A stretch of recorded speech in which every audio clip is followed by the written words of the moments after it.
दिवस आपल्याला शिकवतो उंच उडायचं, पण पाय जमिनीवर ठेवूनच. मकर संक्रांती हा दिवस सूर्याच्या उत्तरायण प्रवासाची सुरुवात दर्शवतो.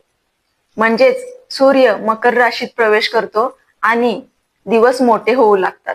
उत्तरायण म्हणजे अंधाराकडून प्रकाशाकडे तसेच निराशेकडून आशेकडे जाण्याचा मार्ग होय.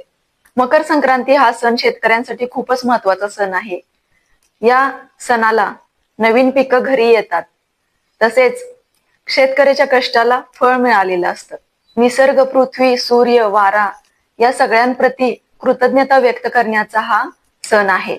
या धावपळीच्या जीवनामध्ये आपण निसर्गापासून दूर चाललोय, पण हा सण आपल्याला निसर्गापाशी घेऊन जातो. पतंग उडवणं म्हणजे फक्त खेळ नाही आहे, तो आहे आपल्या स्वप्नांना उंच भरारी देण्याचं प्रतीक, ज्यामुळे मन हलकं होतं, सकारात्मकता वाढते आणि अहंकार कमी होतो. तुम्हा सर्वांना मकर संक्रांतीच्या खूप खूप शुभेच्छा. तिळगुळ घ्या, गोड गोड बोला.